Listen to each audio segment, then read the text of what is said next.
ಕರ್ನಾಟಕ ರೈತ ಸಂಘ ಹಸಿರು ಸೇನೆ ಜಿಲ್ಲಾಧ್ಯಕ್ಷ ಎಚ್.ಪಿ. ರಾಮನಾಥ್ ಮಾತನಾಡಿ, ತಾಲೂಕು ಮಟ್ಟದ ಹೆಚ್ಚಿನ ಅಧಿಕಾರಿಗಳು ಗುಡಿಬಂಡೆ ಪಟ್ಟಣದಲ್ಲಿ ವಾಸವಿಲ್ಲದಿರುವುದು ಸ್ಥಳೀಯ ಸಮಸ್ಯೆಗಳ ಪರಿಹಾರದಲ್ಲಿ ವಿಳಂಬಕ್ಕೆ ಕಾರಣವಾಗಿದೆ.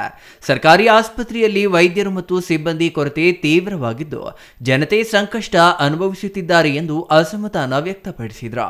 ಪಟ್ಟಣದ ಆಸ್ಪತ್ರೆಯಲ್ಲಿ ಸ್ಕ್ಯಾನಿಂಗ್ ಸಿಬ್ಬಂದಿ ಕೊರತೆ, ಸ್ವಚ್ಛತೆಯ ಅಭಾವ ಹಾಗೂ ತುರ್ತು ಚಿಕಿತ್ಸಾ ಸೇವೆಗಳ ಹಿನ್ನಡೆ ಪರಿಸ್ಥಿತಿಯನ್ನ ಮತ್ತಷ್ಟು ಗಂಭೀರಗೊಳಿಸಿದೆ. ಚಿಕ್ಕಬಳ್ಳಾಪುರ ಜಿಲ್ಲೆ ಗುಡಿಬಂಡೆ ತಾಲೂಕು ಆಂಧ್ರ ಪ್ರದೇಶದ ಗಡಿ ಭಾಗಕ್ಕೆ ಹೊಂದಿಕೊಂಡಿರುವ ಕಾರಣಕ್ಕಾಗಿ ಇಲ್ಲಿ ತಾಲೂಕಿನಲ್ಲಿ ಬಹುತೇಕ ಅಧಿಕಾರಿಗಳು, ತಾಲೂಕು ಮಟ್ಟದ ಅಧಿಕಾರಿಗಳು ಇಲ್ಲಿ ಗುಡಿಬಂಡೆ ತಾಲೂಕಲ್ಲಿ ವಾಸವಿರ್ತಾ ಇಲ್ಲ. ಇದು ನಮ್ಮ ಕೊರಗು ಆಗಿದೆ. ಎಲ್ಲ ತಾಲೂಕು ಲೆವೆಲ್ ಆಫೀಸರ್ಸು ಇಲ್ಲಿ ಯಾರೂ ಸಹ ವಾಸ ಇಲ್ಲ. ಅದರಲ್ಲಿ ಗುಡಿಬಂಡೆ ತಾಲೂಕಿನ ಆಸ್ಪತ್ರೆಯಲ್ಲಿ ಈಗ ಡಾಕ್ಟರ್ಗಳ ಕೊರತೆ ಪ್ರಾರಂಭ ಆಗಿದೆ.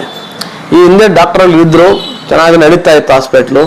ಈಗ ಆರ್ಥೋಪೆಡಿಕ್ ಡಾಕ್ಟರ್ ಇಲ್ಲ, ಮತ್ತು ಸ್ಕ್ಯಾನಿಂಗ್ ಅವರಿಲ್ಲ, ಮತ್ತು ಲ್ಯಾಬ್ಗಳಲ್ಲಿ ಸ್ವಲ್ಪ ಕಡಿಮೆ ಇದ್ದಾರೆ, ಮತ್ತು ಸ್ವಚ್ಛತೆಯೂ ಸಹ ಕಡಿಮೆ ಇದೆ.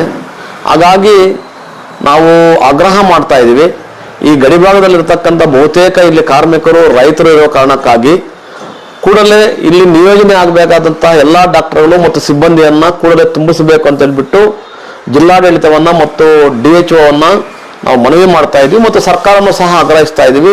ಗಡಿಭಾಗದಲ್ಲಿ ರೈತರು ಮತ್ತು ಕಾರ್ಮಿಕರ ಸಂಖ್ಯೆ ಹೆಚ್ಚು ಇರೋದ್ರಿಂದ ಅಗತ್ಯ ವೈದ್ಯರು ಹಾಗೂ ಸಿಬ್ಬಂದಿಯನ್ನ ತಕ್ಷಣ ನಿಯೋಜಿಸಲು ಜಿಲ್ಲಾಡಳಿತ ಮತ್ತು ಜಿಲ್ಲಾ ಆರೋಗ್ಯಾಧಿಕಾರಿಗಳಿಗೆ ಮನವಿ ಸಲ್ಲಿಸಲಾಗಿದೆ.